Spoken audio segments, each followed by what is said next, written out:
38वां अध्याय। अक्रूर जी की व्रज यात्रा। श्री सुखदेव जी कहते हैं, परीक्षित, महामती अक्रूर जी भी वह रात मथुरापुरी में बिताकर प्रातः काल होते ही रथ पर सवार हुए और नंद बाबा के गोकुल की ओर चल दिए। परम भाग्यवान अक्रूर जी व्रज की यात्रा करते समय मार्ग में कमल नयन भगवान श्री कृष्ण की परम प्रेममय भक्ति से परिपूर्ण हो गए। वे इस प्रकार सोचने लगे, मैंने ऐसा कौन सा शुभ कर्म किया है, ऐसी कौन सी श्रेष्ठ तपस्या की है, अथवा किसी सत्पात्र को ऐसा कौन सा महत्वपूर्ण दान दिया है, जिसके फलस्वरूप आज मैं भगवान श्री कृष्ण के दर्शन करूंगा। मैं बड़ा विषयी हूं। ऐसी स्थिति में बड़े बड़े सात्विक पुरुष भी जिनके गुणों का ही गान करते रहते हैं, दर्शन नहीं कर पाते। उन भगवान के दर्शन मेरे लिए अत्यंत दुर्लभ हैं। ठीक वैसे ही जैसे शूद्र काल के बालक के लिए वेदों का कीर्तन, परंतु नहीं, मुझ अधम को भी भगवान श्री कृष्ण के दर्शन होंगे ही। क्योंकि जैसे नदी में बहते हुए तिनके कभी कभी इस पार से उस पार लग जाते हैं, वैसे ही समय के प्रवाह से भी कहीं कोई इस संसार सागर को पार कर सकता है। अवश्य ही आज मेरे सारे अशुभ नष्ट हो गए। आज मेरा जन्म सफल हो गया, क्योंकि आज मैं भगवान के उन चरण कमलों में साक्षात नमस्कार करूंगा, जो बड़े बड़े योगी यतियों के भी केवल ध्यान के ही विषय हैं। अहो, कंस ने तो आज मेरे ऊपर बड़ी ही कृपा की है। उसी कंस के भेजने से मैं इस भूतल पर अवतीर्ण स्वयं भगवान के चरण कमलों के दर्शन पाऊंगा, जिनके नखमंडल की कांति का ध्यान करके पहले युगों के ऋषि महर्षि इस अज्ञान रूप अपार अंधकार राशि को पार कर चुके हैं। स्वयं वही भगवान तो अवतार ग्रहण करके प्रकट हुए हैं। ब्रह्मा, शंकर, इंद्र आदि बड़े बड़े देवता जिन चरण कमलों की उपासना करते रहते हैं, स्वयं भगवती लक्ष्मी एक क्षण के लिए भी जिनकी सेवा नहीं छोड़ती, प्रेमी भक्तों के साथ बड़े बड़े ज्ञानी भी जिनकी आराधना में संलग्न रहते हैं, भगवान के वे ही चरण कमल गौओं को चराने के लिए ग्वाल बालों के साथ वन वन में विचरते हैं। वे ही सुर मुनि वंदित श्री चरण गोपियों के वक्ष स्थल पर लगी हुई केसर से रंग जाते हैं, चिन्हित हो जाते हैं। मैं अवश्य अवश्य उनका दर्शन करूंगा। मरकत मणि के समान सुस्निग्ध कांतिमान उनके कोमल कपोल हैं। तोते की ठोर के समान नुकीली नासिका है। होठों पर मंद मंद मुस्कान, प्रेम भरी चितवन, कमल से कोमल रत्नारे लोचन और कपोलों पर घुंघराली अलकें लटक रही हैं। मैं प्रेम और मुक्ति के परम दानी श्री मुकुंद के उस मुख कमल का आज अवश्य दर्शन करूंगा, क्योंकि हरिन मेरी दाईं ओर से निकल रहे हैं। भगवान विष्णु पृथ्वी का भार उतारने के लिए स्वेच्छा से मनुष्य की सी लीला कर रहे हैं। वे संपूर्ण लावण्य के धाम हैं, सौंदर्य की मूर्तिमान निधि हैं। आज मुझे उन्हीं का दर्शन होगा, अवश्य होगा। आज मुझे सहज में ही आंखों का फल मिल जाएगा। भगवान इस कार्य कारण रूप जगत के दृष्टा मात्र हैं, और ऐसा होने पर भी दृष्टापन का अहंकार उन्हें छू तक नहीं गया है। उनकी चिन्मय शक्ति से अज्ञान के कारण होने वाला भेद भ्रम अज्ञान सहित दूर से ही निरस्त रहता है।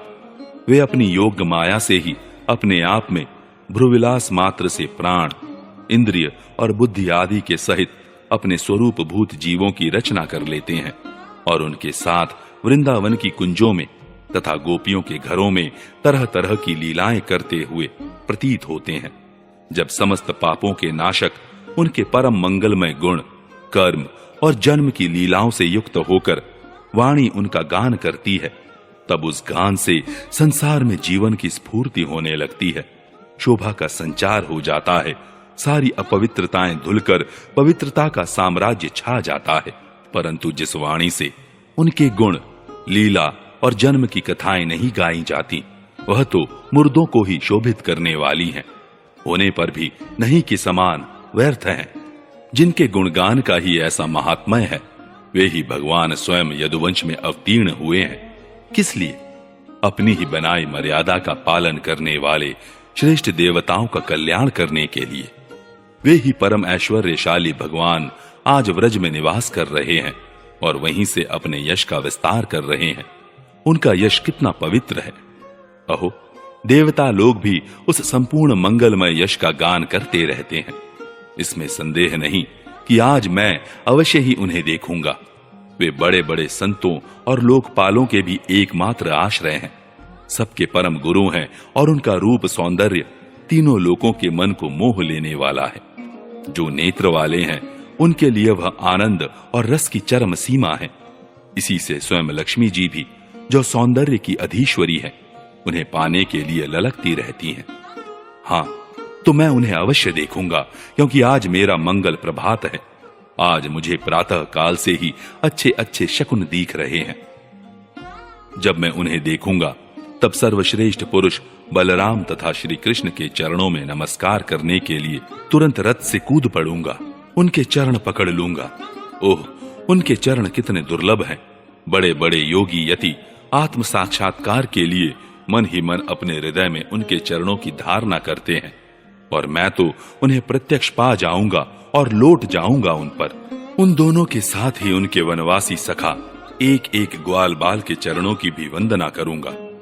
मेरे अहोभाग्य, जब मैं उनके चरण कमलों में गिर जाऊंगा तब क्या वे अपना कर कमल मेरे सिर पर रख देंगे?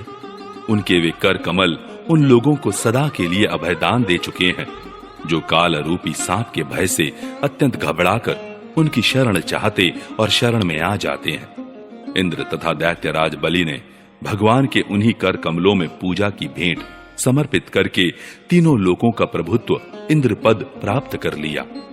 भगवान के उन्हीं कर कमलों ने, जिनमें से दिव्य कमल की सी सुगंध आया करती है, अपने स्पर्श से रास लीला के समय व्रज युवतियों की सारी थकान मिटा दी थी।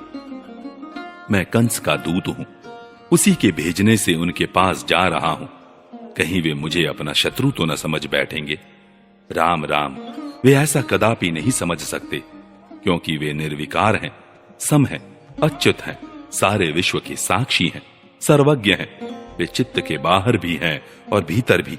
वे क्षेत्रज्ञ रूप से स्थित होकर अंतःकरण की एक एक चेष्टा को अपनी निर्मल ज्ञान दृष्टि के द्वारा देखते रहते हैं। तब मेरी शंका व्यर्थ है। अवश्य ही मैं उनके चरणों में हाथ जोड़कर विनीत भाव से खड़ा हो जाऊंगा। वे मुस्कुराते हुए दया भरी स्निग्ध दृष्टि से मेरी ओर देखेंगे। उस समय मेरे जन्म जन्म के समस्त अशुभ संस्कार उसी क्षण नष्ट हो जाएंगे और मैं निशंक होकर सदा के लिए परमानंद में मग्न हो जाऊंगा। मैं उनके कुटुंब का हूं और उनका अत्यंत हित चाहता हूं। उनके सिवा और कोई मेरा आराध्य देव भी नहीं है। ऐसी स्थिति में वे अपनी लंबी लंबी बाहों से पकड़कर मुझे अवश्य अपने हृदय से लगा लेंगे। आहा, उस समय मेरी तो देह पवित्र होगी ही, वह दूसरों को पवित्र करने वाली भी बन जाएगी, और उसी समय उनका आलिंगन प्राप्त होते ही मेरे कर्ममय बंधन, जिनके कारण मैं अनादिकाल से भटक रहा हूं, टूट जाएंगे।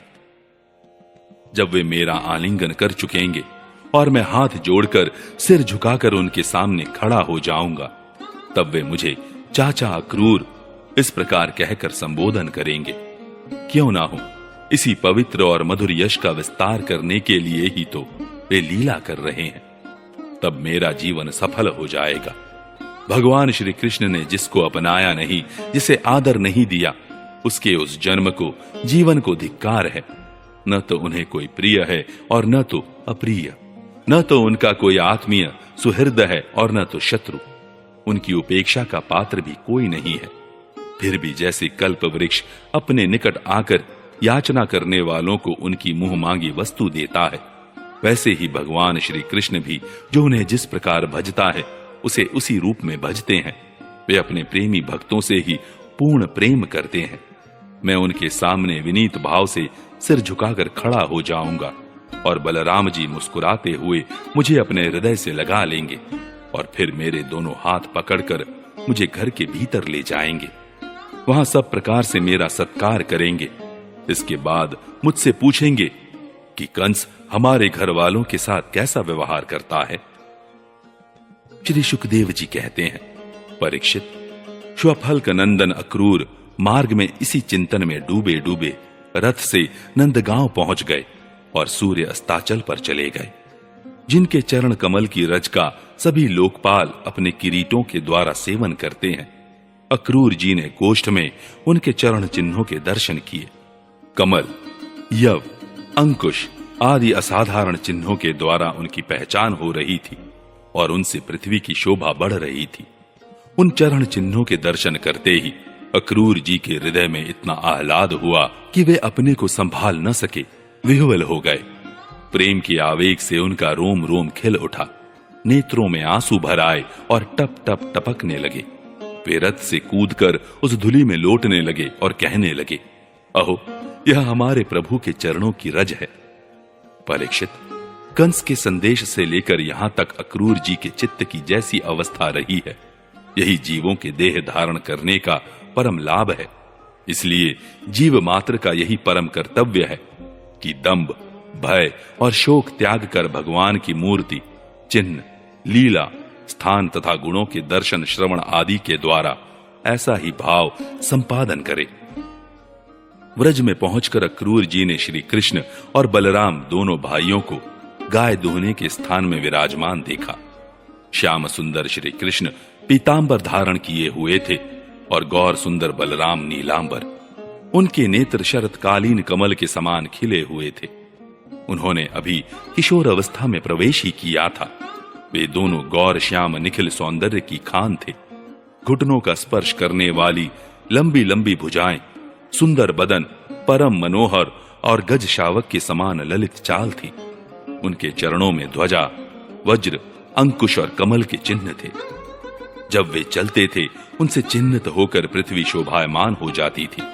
उनकी मंद मंद मुस्कान और चितवन ऐसी थी मानो दया बरस रही हो। वे उदारता की तो मानो मूर्ति ही थे। उनकी एक एक लीला उदारता और सुंदर कला से भरी थी। गले में वनमाला और मणियों के हार जगमगा रहे थे। उन्होंने अभी अभी स्नान करके निर्मल वस्त्र पहने थे और शरीर में पवित्र अंगराग तथा चंदन का लेप किया था। परीक्षित, अक्रूर ने देखा कि जगत के आदि कारण, जगत के परमपति पुरुषोत्तम ही संसार की रक्षा के लिए अपने संपूर्ण अंशों से बलराम जी और श्री कृष्ण के रूप में अवतीर्ण होकर अपनी अंग कांति से दिशाओं का अंधकार दूर कर रहे हैं। वे ऐसे भले मालूम होते थे जैसे सोने से मढ़े हुए मरकतमणि और चांदी के पर्वत जगमगा रहे हों। उन्हें देखते ही अक्रूर जी प्रेमावेग से अधीर होकर रथ से कूद पड़े और भगवान श्री कृष्ण तथा बलराम के चरणों के पास साष्टांग लौट गए। परीक्षित, भगवान के दर्शन से उन्हें इतना आह्लाद हुआ कि उनके नेत्र आंसू से सर्वथा भर गए। सारे शरीर में पुलकावली छा गई। उत्कंठावश गला भर आने के कारण वे अपना नाम भी न बतला सके। शरणागत वत्सल भगवान श्री कृष्ण उनके मन का भाव जान गए। उन्होंने बड़ी प्रसन्नता से चंक्राकित हाथों के द्वारा उन्हें खींचकर उठाया और हृदय से लगा लिया। इसके बाद जब वे परम मनस्वी श्री बलराम जी के सामने विनीत भाव से खड़े हो गए, तब उन्होंने उनको गले लगा लिया और उनका एक हाथ श्री कृष्ण ने पकड़ा तथा दूसरा बलराम जी ने। दोनों भाई उन्हें घर ले गए। घर ले जाकर भगवान ने उनका बड़ा स्वागत सत्कार किया। कुशल मंगल पूछकर श्रेष्ठ आसन पर बैठाया और विधि पूर्वक उनके पांव पखारकर मधुपर्क आदि पूजा की सामग्री भेंट की।